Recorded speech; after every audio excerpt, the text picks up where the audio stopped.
Hello.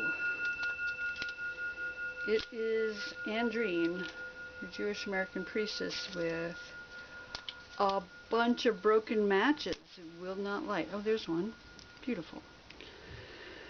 I'm here to do another Hebrew reading this evening. Lighting up some candles.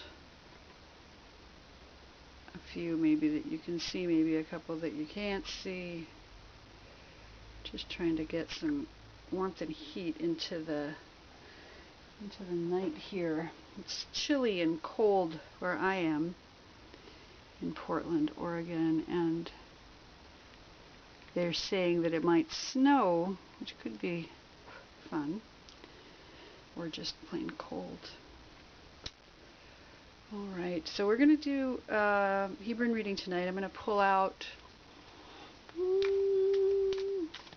let's see what comes out. Maybe 2 cards, I'm thinking, from the Mythologia Fennica Tarot deck based on the Kalevala from Finland. There's one. And I'll read about the cards, and then we'll do a Hebrew reading on each of them. You can choose one, or you can listen to both. It's up to you. Oh, there's a bunch want to come out. Let's go with these guys tonight. Okay. So let's start with these. I'm going to give you 2 choices. Zoom it in a little bit. Like that. Okay, so our first card is the white deer. Seems appropriate for this cold night. And the second card is Lemminkäinen, and he is one of the characters of the Kalevala. And I'll read about each of them in your reading. So take a moment to decide which of these two stories you'd like to hear, and which one's calling and speaking to you about your own life.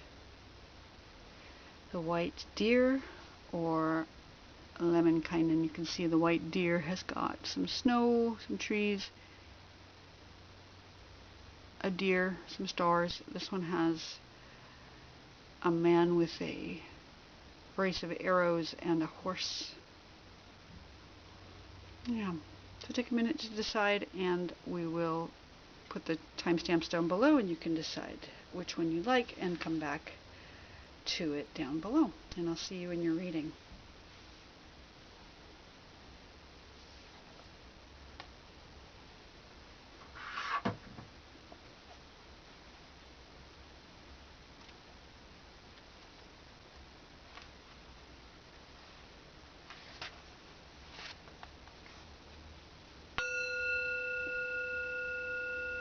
Alright, so for those of you who chose the white deer tonight, it is loosely affiliated with the 9 of Swords in the regular tarot, but I can say loosely affiliated because these cards are very, very different. These stories are very different. The keywords for this card are trust, surrender, the right way, help, journey, new physical and spiritual dimensions, impulsiveness, enjoying life, rebellion, intellectual clarity, control over moods, imminent relation towards surroundings, and quick assuming of new things. The magical white deer is a mythical creature that is capable of traveling between 2 worlds. It leads to new paths, towards wondrous adventures, and opens doors to new levels of consciousness. It's a symbol of purity, divinity, and awakening. The white deer had special stature as haltia animals. That's like spirit animals, for white animals were thought to be sacred. To the Sami people, a white doe was a bringer of good luck that was believed to increase the herd's number, and they were sacrificed to gods associated with sky and wind. Animals with dark-colored fur were sacrificed to the gods of earth. The hunt of a supernaturally fast elk or deer is a common legend throughout the world, as is the white deer. It is a well-meaning guide that is also seen as a symbol of light, spirituality, and nobility. The deer is usually elusive, and sometimes the hunters are left chasing after it for eternity. According to folklore, the line between a human and an animal was fickle, which is why skilled shamans and sages could assume the form of a deer when traveling the mountains of Lapland. The white deer is also often associated with the sun. The sun deer was believed to pull the sun across the heavens or carry it between its horns. So it has a lot of different affiliations, it seems like, that correspond to different myths from different traditions, as far as I can tell.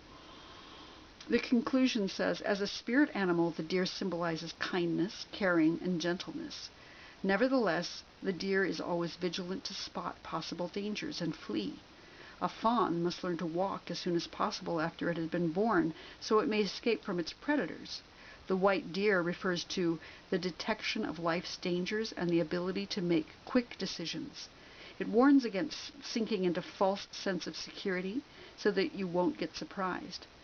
The deer also wander for long distances and live freely, which could refer to a journey or that change of scenery might be in order. The deer always goes where the food is most plentiful and leaves spent places behind. The dams look after their young and search for them if they get lost. This refers to a loving person who takes care of those close to her. The white deer's connection to higher powers tells of spirituality and a noble mind. These higher levels represent the superego, the level of the soul's understanding and connection to the cosmic powers that some call gods. The shaman that assumes the form of deer is able to take long journeys on the spiritual level. The white deer refers to a spiritual journey during which the deer will act as a guide. The goal of the journey is spiritual growth, learning from experiences and the plentiful reward that waits after them. The deer is connected to the ability to operate on two different levels, the physical and the spiritual. These levels are not contradictory toward each other, but support one another. You make use of your spiritual capacity when faced with the boundaries of the physical world. So that's the story of the white deer. Again, it reminds me of a couple of different things. One being the white rabbit in Alice in Wonderland that you follow into a different world, and also the white buffalo. In some native traditions, a white buffalo was a sign of a spirituality or a changing of, maybe the coming of some sort of wonderful magical piece, a good omen. And the white deer itself, if you can turn into it like a shaman, then that would be an amazing ability to travel between two spiritual realms. So I'm going to set the white deer up here next to our white candle.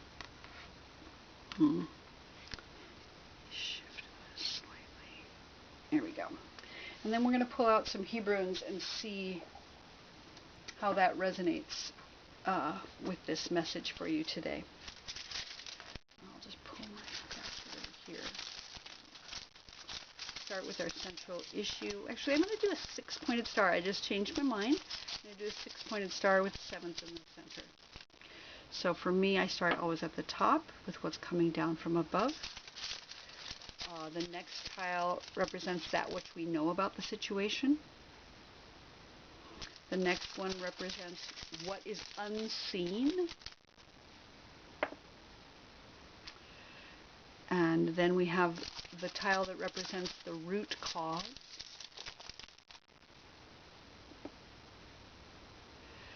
I'm going to have to move these, but then we have what is going to be our challenge in this situation. And then what is our advice for the situation? And I'm going to wait on the final outcome until we do this part of the reading. Okay, so here is our 6 acquainted. Let's call it a Mogan David, but we can also call it a snowflake, perhaps, since we're at the winter time. So the first letter that we pulled out coming down from above is Gimel. Dalet. Dalet, which is a doorway. So it represents a doorway or a gate, some kind of entrance into something, an entryway. It is also about humility and the binary of wisdom and foolishness, sort of a transformation between those two things. So it means door, and it can also mean humble or poor. Dal means humble or poor, so it relates to humility and humbleness. Sorry, I didn't turn off the sound on my phone there. It's the number 4, so it corresponds to the 4 seasons: winter, spring, summer, fall. It corresponds to the 4 elements of earth, air, fire, and water. It does reference the name of the divine, which is 4 letters, the Yud He Vav He. So it has a spiritual element to it. And it has to do with understanding. So in Torah study, there are 4 levels of understanding. It's called Pardes. The Pshat, which is the simple. The Remez, which is the alluded to. Drash, which is allegorical. And Sod, which is the Kabbalistic or mystical. And it is a door into Torah. So Torah meaning learning, or I guess illumination of some sort. So that makes sense with the deer, that's what's coming down, is this idea of going through some kind of gate or doorway. Since the white stag, or the white deer rather, travels between realms, it would be entering through or passing through some kind of gate or doorway that is a spiritual gate or doorway. So it does seem like that is what is being directed from above, that what's coming down from our heaven, from our spiritual side, from divinity, is this idea of going through some kind of gateway or doorway. And it can be about, for me, there are correspondences between the Hebrew letters and various tarot cards. Traditionally, this one corresponds to the Empress, only because the Empress is card number 4. But for me, as I sat with these letters, Dalet represents death. It is the transition. It's the gateway. It's that liminal space, or the portal through which we travel. And that really resonates for me with the white deer, that the white deer is that vehicle or animal that leads us. It's the animal that leads us through that doorway, maybe death, or maybe that doorway between death for the shaman, for those who are able to transverse these things. The white deer would be that, either turning into the white deer to travel through that doorway between life and death and hopefully return, or maybe it's the white deer that leads you once death has occurred. And I really think that I think that Dalet is very strongly corresponding with the white deer card, and that there's some kind of journey, there's some kind of gateway that needs to be transversed here for those of you who chose the white deer. This is coming down from the spiritual realm, that is one of the things that is on the table for you right now, should you choose to accept it. The next letter in our spread here is the position of what is known, what we know about the situation, and that letter is the letter Pei, and the letter Pei is, it's a spiral. You can see it looks like a spiral, It is the letter that that for me, I see it as a spiral. I see it as a journey, like a labyrinth, like a path that we might traverse. I love that this is what we know about it, that we have some kind of path to travel. The letter Pe is the number 80 in Gematria, and so it corresponds also with the infinite. 8 being the letter, when you flip it on its side, looks like an infinity symbol, and it is also 10 times that. So it's a really big manifestation of the infinite. And because it's this spiral that goes in and in, or out and out, it is about a journey. It's about a journey in to ourselves to discover the infinity within, but it's also about a journey out into the universe, into the cosmos, which will lead us to something. As we pass through this gate, we have a journey ahead of us. This is what's known. We know this in some way, cosmically or metaphorically. We're on some kind of journey right now. Pe also corresponds to, it's a mouth. It's said to be the mouth of the divine, speaking the universe into existence. And so it has to do with speech. It has to do with using one's words to create our reality. Because we do have that power, is given to us from the divine, that we have the power of speech. And so when we speak things, we create our own reality.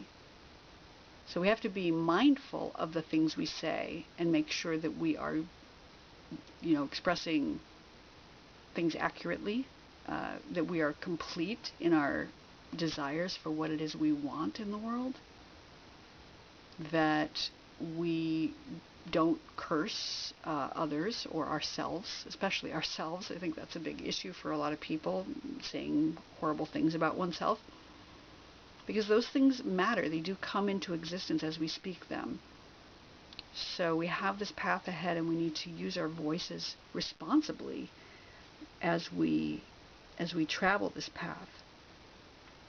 This letter corresponds to the planet Venus in the sky.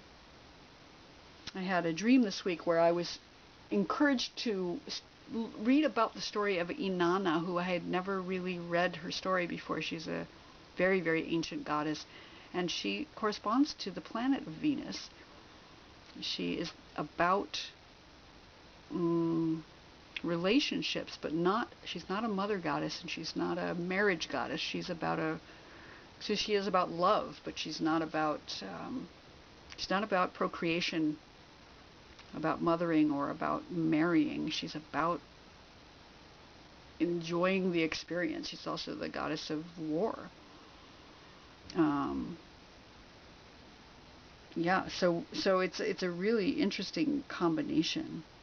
Pe is also the letter that has the binary foundation of grace and ugliness. So beauty and ugliness. We have to discern, and again with our voices, what is beautiful, and accept that what is ugly can also be seen as beautiful. So that binary foundation, that balancing between grace and ugliness.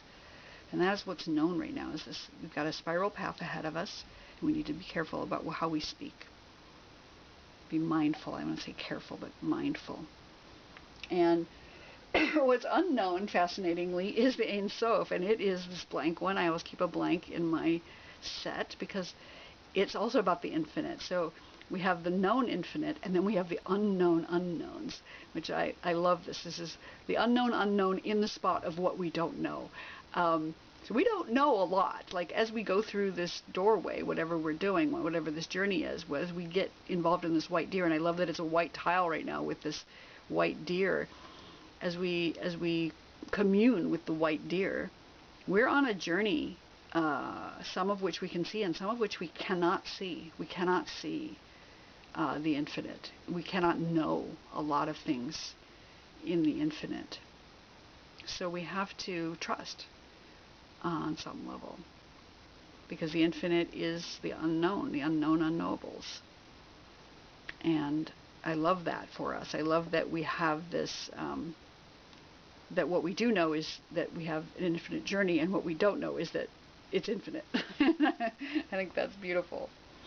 And what's coming up from the bottom, which is how I perceive it, is the root cause of our situation, how we got here, is the letter Resh.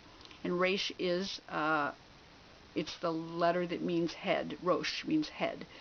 And so it's the beginning of a thing. We've got the beginning. We just started a new month, a secular month of December. We just started recently the new month of Kislev. So we are in this time right now where we've just had a new beginning. A new season is coming. A new year is coming up at the end of this month. That we got a new month going on. So we've got some beginnings happening, and that is what's going on here. We've planted some seeds. Resh is the letter that corresponds to seed and barrenness. We planted some seeds, and we have yet to see whether they're going to produce fruit. But we can assume that whatever our beginning is the cause of what's this journey, that we've started out on a beginning. And Resh, interestingly, also has kind of this, it's about a head. It's the head in the body, so it's about thoughts. But it also is bent, so it's like a little humility. It's that humbleness. If we come into a thing with some humility, we'll have I think, a more fruitful journey. We have the Resh also corresponding to ruling over the planet Mercury, so it's about communication again. It's going back to the pei being the mouth, that we have something about communication here, that some communication has started. We've started some communication. Something has happened that is going to require communication that has brought us here. But also, interestingly, Resh corresponds to the right ear in the body, so it's about listening too, about both speaking, communication, meaning that we speak with the pei, but also listen. Listening is incredibly important. Resh is, Bereshit, in the beginning. It has to do with the intellect, because it is about the head and the mind and thought. But it's also just about listening, speaking, and hearing, and starting something, having planted some sort of seed that's brought us to where we are now. The challenge for us as we head out on this journey is the letter Zayin. And Zayin is about power. It's about power. So it represents a sword or a scepter. So sovereign power, something having to do with sovereignty. It can also be about a lightning bolt, maybe some kind of illumination, but just a flash of it. And it's the number 7 in Gematria, so it has to do with a lot of things that are magical. And we've got this white deer, which is a magical, spiritual white deer that's come into our cards here today. It is the number 7, which also represents sort of completion, some kind of cycle of completion, because 7 days are the number of days of creation. So that's the 7th day, the Shabbat, on which the divine rested after doing all the creating. Not because the divine needs rest, but because rest is a holy act. And it can also correspond to the tribe of Zebulun, who is the tribe that is most frequently affiliated with business and trade. So some kind of exchange or trade. So this is in the position of what could be challenging for us. So something is challenging, something about power is challenging us. Either we feel like we don't have enough power, or we're misusing our power, or we're unable to rest because we are too busy. We're doing our busyness. It's, again, or maybe it's something about not feeling lucky, not having the luck that we wish we had. the 7 is, again, it's just this magical time. We're not feeling the magic, or we're not sensing the magic in the same way because we're wrapped up in some kind of power trip. It is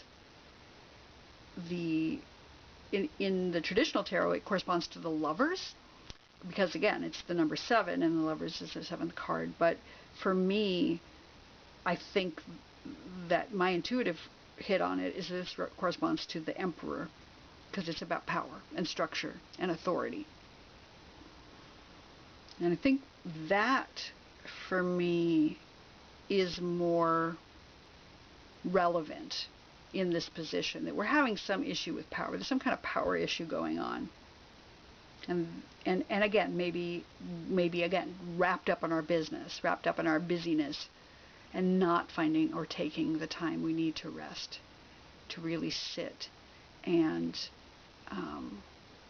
or getting so wrapped up in our business and about the power, the corporate ladder climbing, or whatever it is that we're doing, trying to maintain power, maybe wield power, that we're missing the magic, that there's some kind of magic we're missing here, because this is the challenge. And our advice for the situation is the letter He, which I love. I love when that comes up. It's so frequently the advice is be present. He is the letter that begins the word Hineni, which means here I am, and it is the answer that one gives the divine when they are called.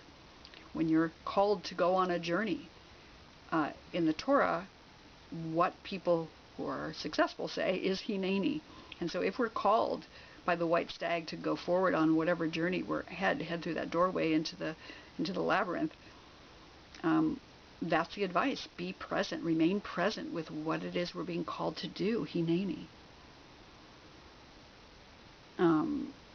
It is, some sages say that it looks like a gimel. You see, if you take off that part outside, it looks like a dalet. It looks just like the dalet if you take off that part, and that this leg, it was given to the dalet by the gimel, given this foot, so that it gives you a foot in the door, and you are able to be present. It consists of 3 lines, which correspond to the height, width, and depth of a situation. Thought, speech, and action. The ability to perceive things in 3 dimensions. And as they were saying, as we were reading about the white deer, that it can have to do with being able to perceive a situation, making quick decisions. But that's because we've been sitting with presence. That's because we have agreed to be present. It is 2 letters of the divine name, the Yud He, Vav He. So it's like half of the divine name. As we're being called into divine presence, as we're being called by the divine to take this journey, remaining present. As I sometimes say, half of divinity is showing up, right? Being present, sitting with prayer and meditation and listening, again, listening to what we're being instructed to do, and to continue listening even once we've received some direction. Don't stop listening because you've been given a message. Keep listening. There's probably more to come, because we don't have a full grasp of infinity. We don't know what the next step on the journey is, so we need to continue to be present and listen as we step forward. Interestingly, the letter He corresponds to the liver in the body. The liver being one of the heaviest, really literally the heaviest organ in the body. It has this gravitas to it. And the Hebrew word keved, which is the name for liver, is the same root as the word kavod, which means honor, glory, gravitas. It has much, much weight to it. So our advice is to be present, to give the situation the appropriate gravitas, and continue to listen as you start out on your journey, as we start out here. For me, the hay corresponds to the tarot card, the Hanged Man. It's about having a new perspective, about surrendering and waiting and being present and listening as one walks forward, as one is able to walk forward finally into the iteration that we're heading toward. And I'm going to pull out the last Hebrune to see what our outcome is here with the white stag.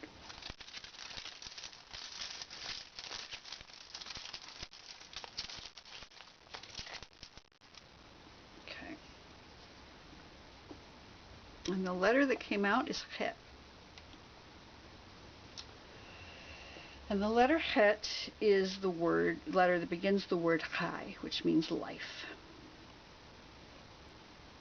It is also representative of a chuppah, which is a marriage canopy. So it can have to do with making some kind of contract with oneself, with the divine, with another human being. It also is the number 8, so it has to do with the infinite again. It's the number, the one that comes after the number of days of creation, 7. We get one more, and that's the infinite, because we have 7 days, then the divine rests on the 7th day, and then what? Infinity is the next thing. So we have this infinite. The number 8 corresponds to the number of days at which one makes a covenant after a birth with the divine, with the Brit Milah, by a naming ceremony and or a circumcision sometimes. So it's about covenants and contracts. But it can also be about darkness. And the first appearance of the letter Het in the Torah is in the word Choshek, which means darkness.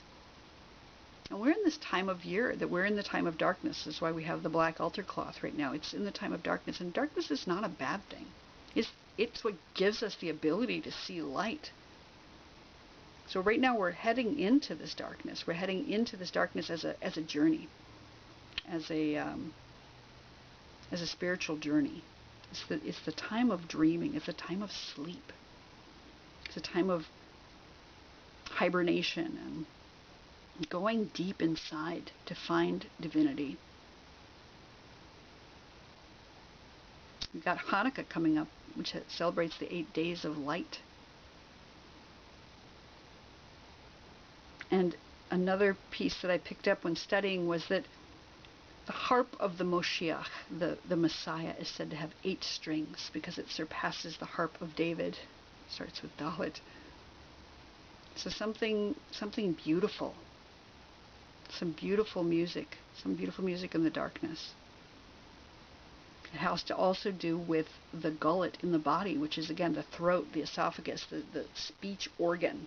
So we've got speech here, we've got Mercury with speech here, and we've got Het with the gullet, our throat in the body. So again, more about communicating effectively. In my understanding of the tarot and how it corresponds with each of the Hebrew letters, I think Het corresponds to the Devil card. And again, the Devil is not a bad card. It's about commitments and attachments and restrictions and limitations, but it's also about life. Like the Devil card is about like having a good time sometimes. Sometimes we need to break free and have a good time.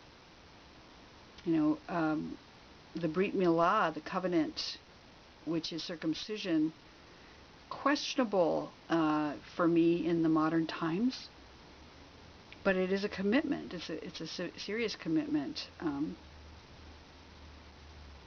I think that Het, meaning life and contracts and covenants and darkness, all fits really well with the Devil card. And about speaking, again, about speech and throat chakra, speaking one's own truth is really, really essential here. And that infinite that's come up 3 times now in this reading. So for those of you who chose the white deer, we've got this doorway. We're walking through it. We're being from the divine, from the top, from the heavens comes this message that there's a doorway through which we need to walk. Some kind of journey that we're passing through, a gateway. We're entering into this labyrinth, this spiral, and speaking our own reality into existence in a positive way. What we don't see is what's coming up next in the infinite journey. We can only see what we can see. But it's all come from a beginning. Something was planted, some seed happened, and we've started out. We need to be aware that we may run into issues with power, with busyness, with not taking our time to rest. And when we do that, and we find that being an issue for us, the best thing to do is to stay present, to sit with presence, to listen to the divine, to remain in that space of being able to say, I am here and ready for whatever it is that's coming. And when we do that, we're going to come through to a place of commitment, contract, some kind of covenant with the divine, with ourselves, with somebody else, that we'll be able to embrace life and the darkness that allows the light to be seen. As we ride our white stag, as we become our white stag, going through between the worlds, from this world to the next. So for those of you who chose the white stag, that's your reading for this first week of December.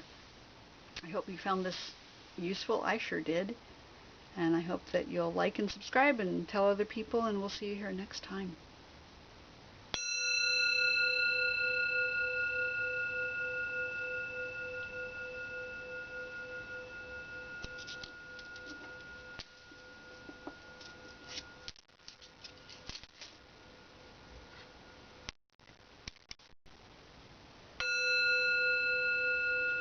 Okay, for those of you who chose the card for Lemminkäinen, I don't know if you can see the spelling of that. It's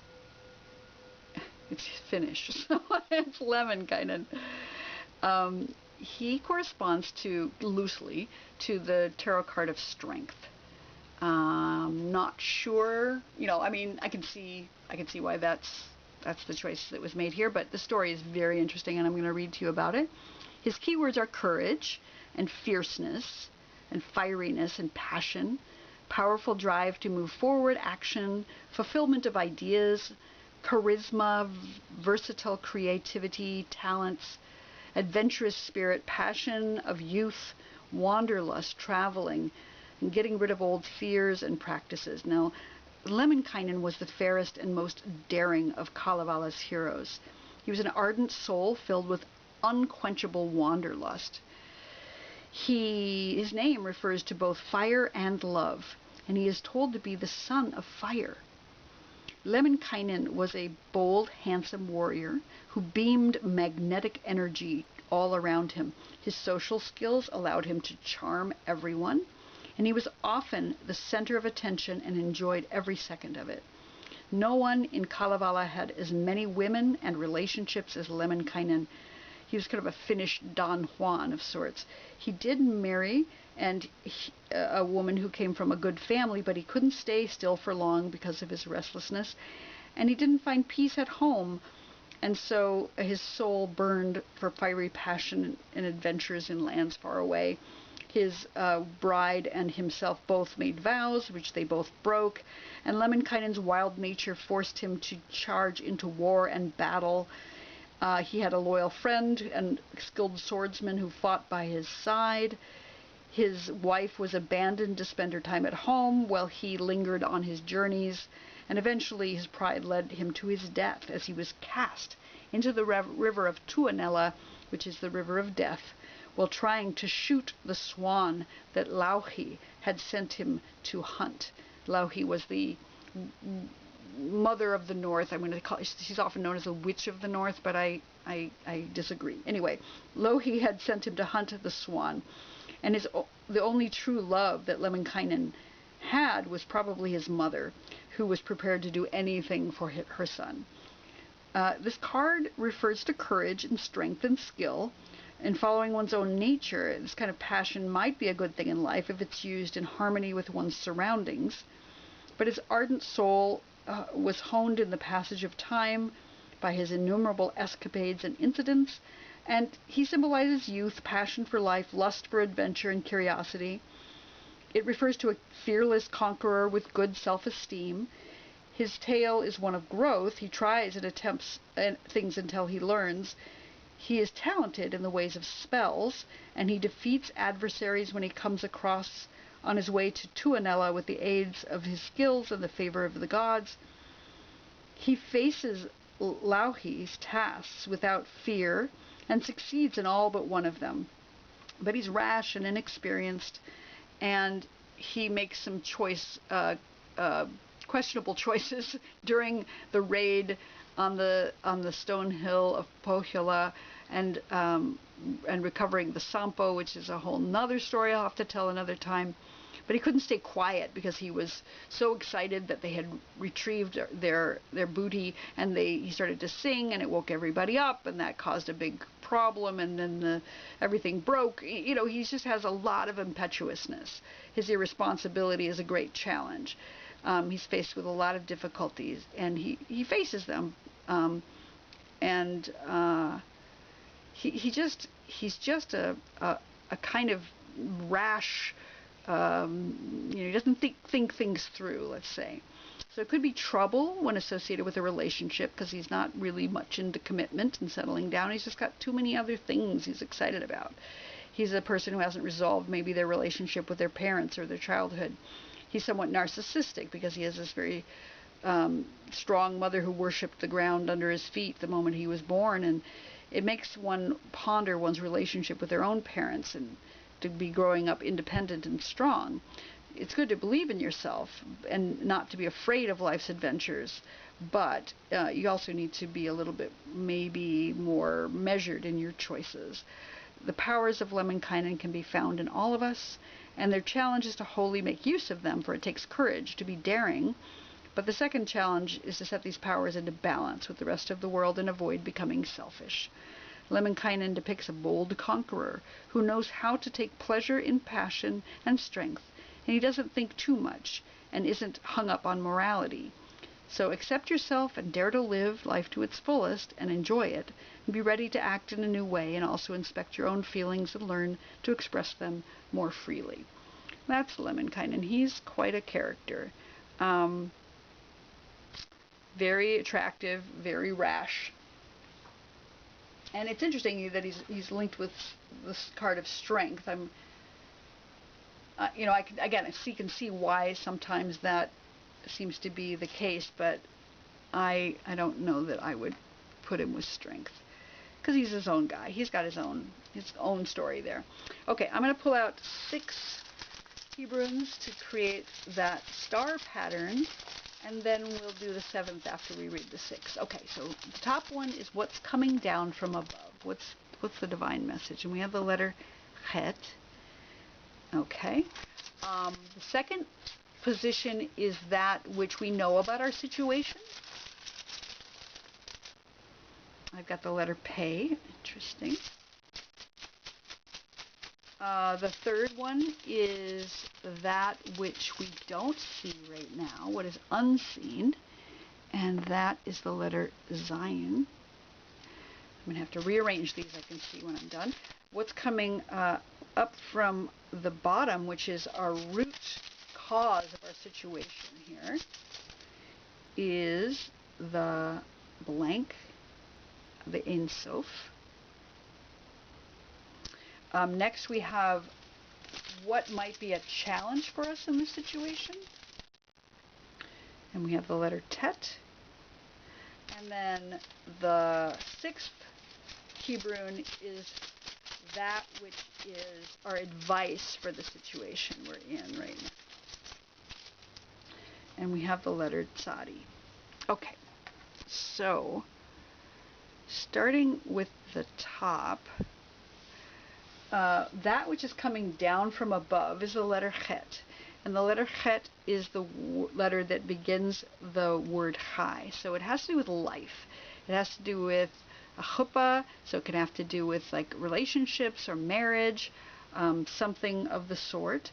It can be seen as darkness. It's the letter that begins the word choshek, which is the first time it appears in the Torah, so it can have to do with darkness. And we are in the dark time of year, where we're just entering the darkest time of the year, and we have, again, darkness isn't bad, but it is challenging sometimes to be in the darkness, especially in Finland, I would guess. You'll notice that Lemminkäinen rides a dark horse. So we are in this time of darkness and life at the same time. It's the number 8, so it corresponds to the infinite. It corresponds to something infinite. 8 being 1 more than 7, 7 being the number of days of creation. So we've got, coming down from the top, this idea of life and darkness and infinity, and some kind of contract or covenant, perhaps. It could also have to do with speech, and the gullet in the body. So being able to speak things. As I said, Lemminkäinen was somebody who was very clever with his ability to cast spells and charming and able to speak eloquently to charm people into getting what he wanted. So that's a gift. It can be used badly, but it is a gift. It can have to do with the devil for me, I've traditionally, the Chet would correspond to the Chariot in tarot cards, but for me the Chet corresponds to the Devil card. I would say traditionally the Chariot is card number 8, but I sat with the tarot cards and the Hebrew letters, and for me Chet more so represents the Devil, which is a perfect card for Lemminkäinen. He's impetuous. He likes to have fun. He likes to have pleasure. He gets himself into trouble. He gets himself stuck in situations which are untenable. And the Devil also seems to have to do with darkness. Again, darkness is not necessarily a bad thing. It's just the opposite of the light. And the light cannot be seen without darkness. We don't get to perceive light without darkness. It's nice to have this time of year where we get to go in and introspect. So that's what's coming down from the top. We have the letter Chet. Life, darkness, possibly the Devil. And what we know about our situation is the letter Pei. And Pei is a spiral.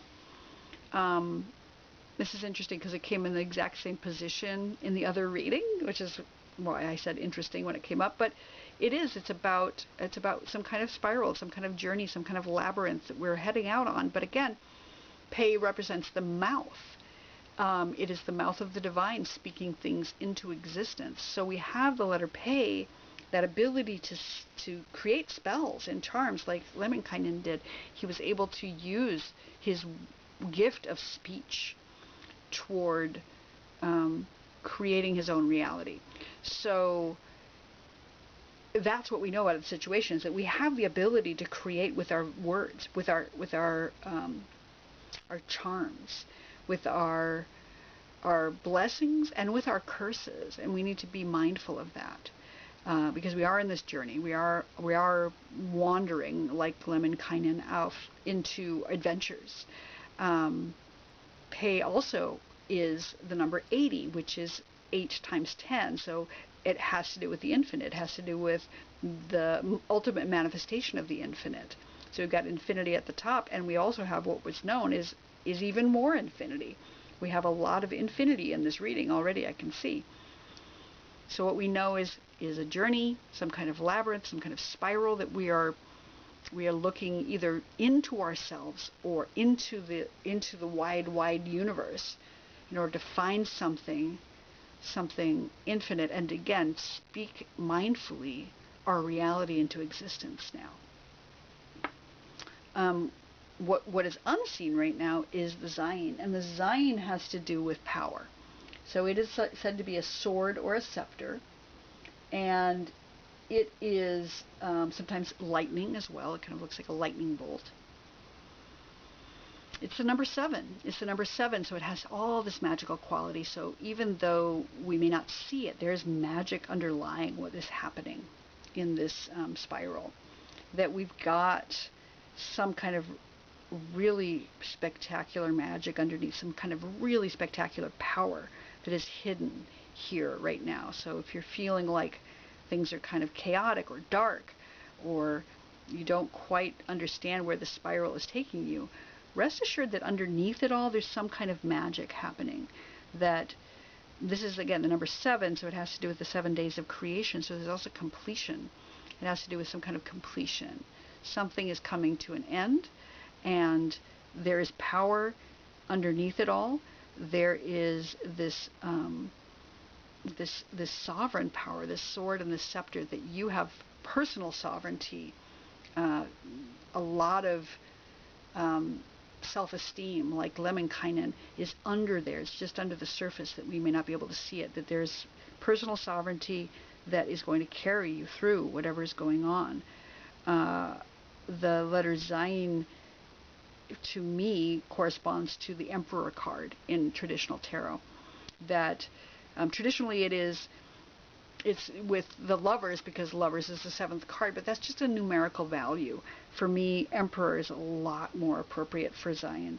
It's got power, structure, and authority right there with that sword that is able to go into battle and protect, and that scepter which can rule over all with great authority.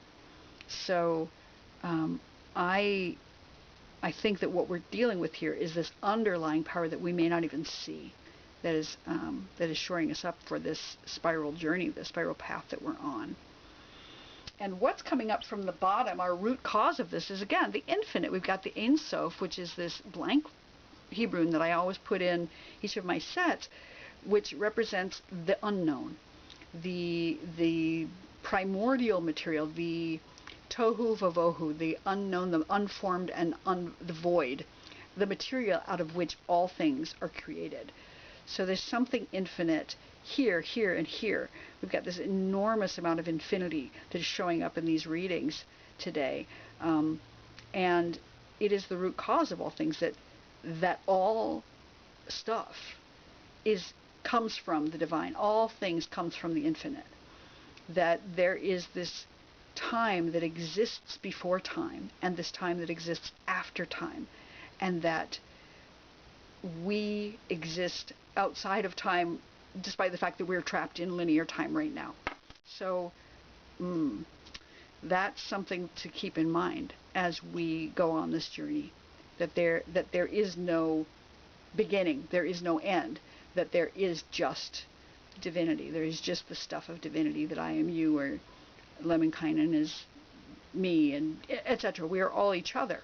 And if we can get outside of our heads and comprehend that all things are made up of the stuff of divinity, then it will inform us and inform this path that we're on in a way that is maybe helpful, maybe mind-blowing, but that also could be helpful.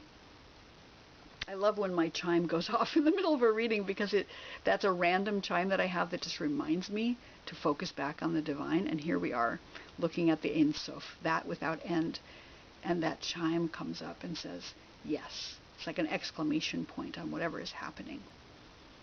So that's our root cause, that everything is made up of God stuff.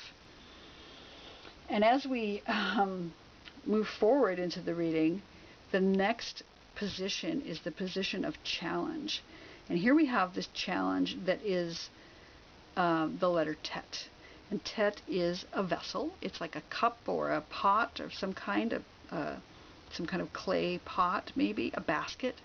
And it's also seen as a womb. It is a container that holds something good, Tov. Tov is the word that begins with Tet that means good. It's the number 9.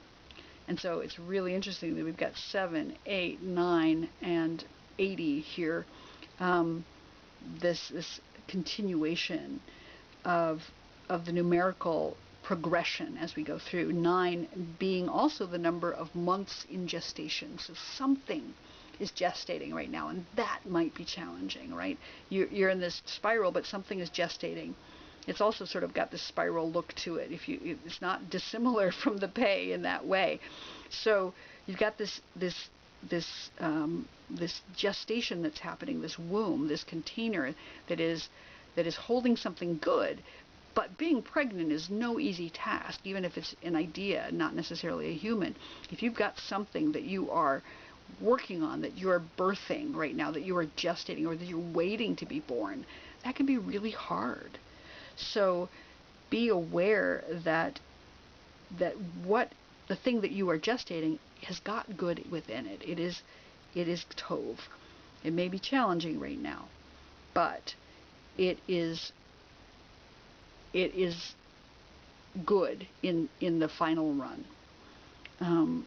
This letter for me corresponds to the tarot card of the Empress, because she is creativity, fecundity, nurturing, motherliness. So we have both the Emperor and the Empress here, and they are kind of at odds.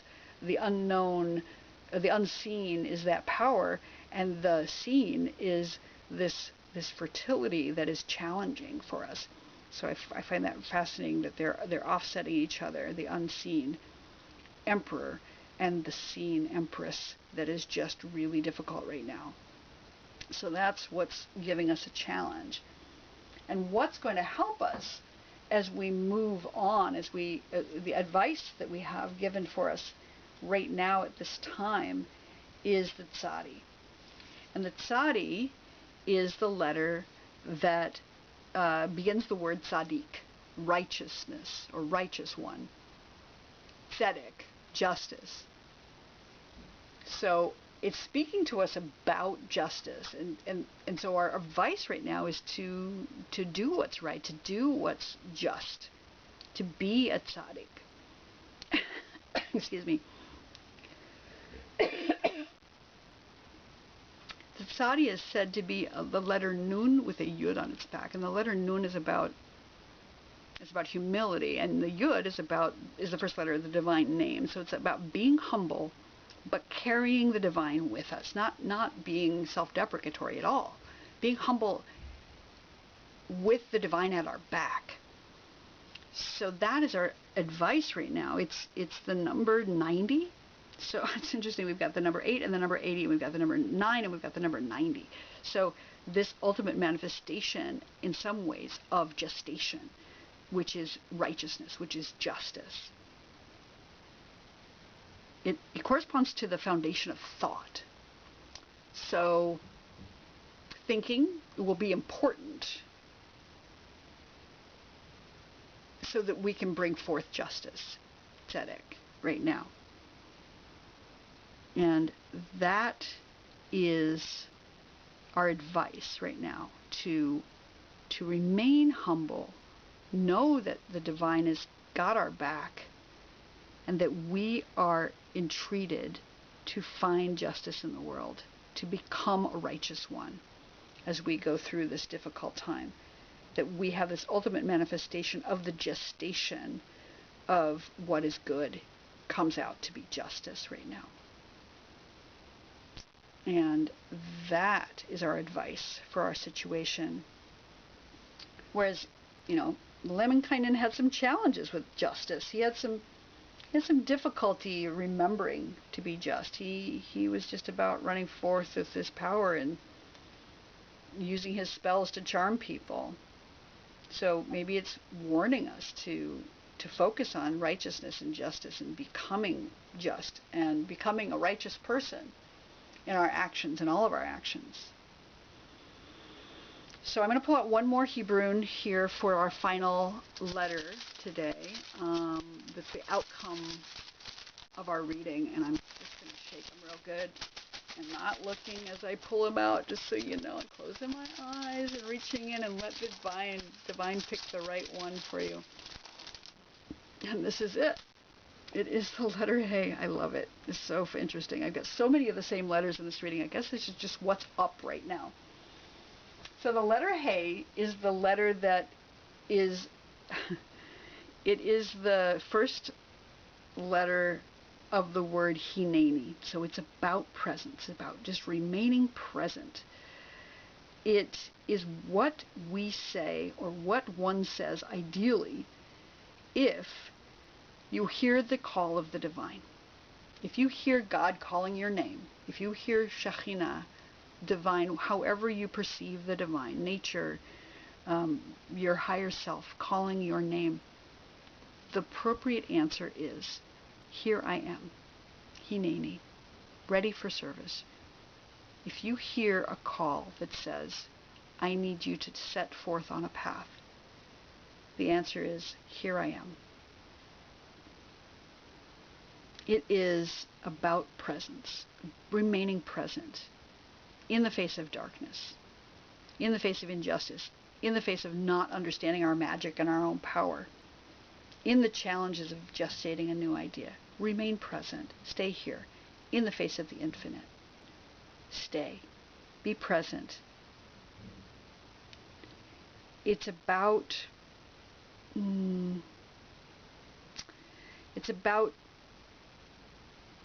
the willingness to be of service, about being available for what's happening.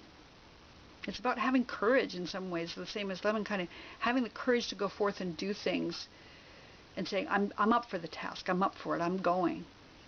I am on my horse and ready to go. I got my arrows packed. I am ready for whatever is coming.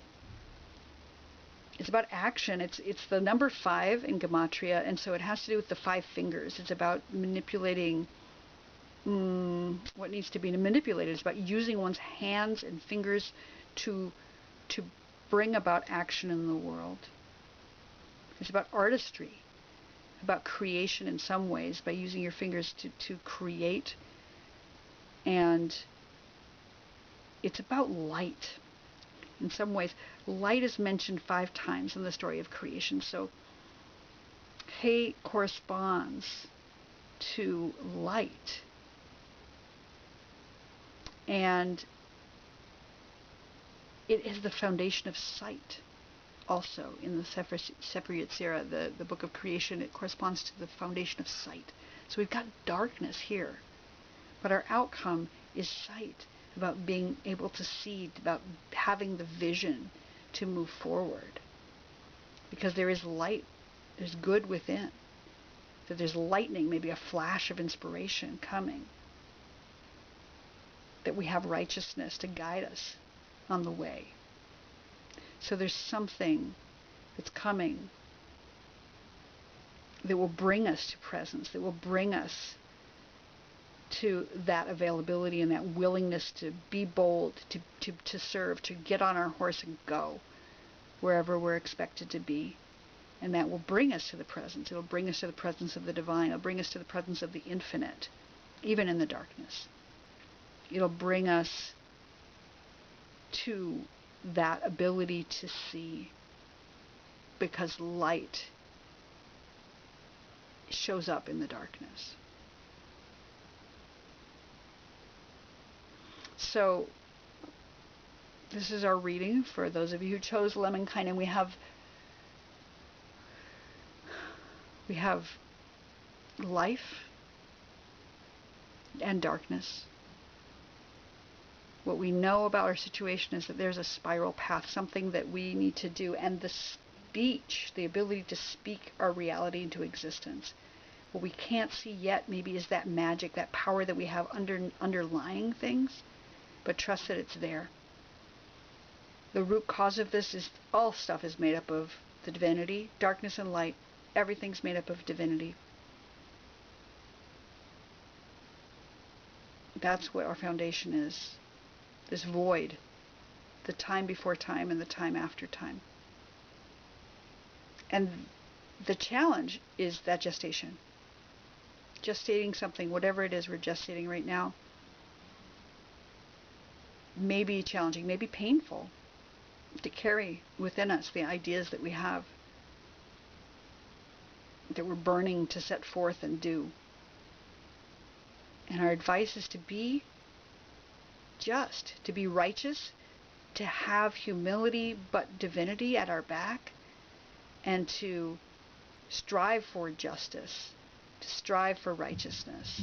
And when we do that, we will come into the presence. We will come back to presence and awareness and the ability to do what we need to do, to be able to see what the correct path is and move forward into our journey.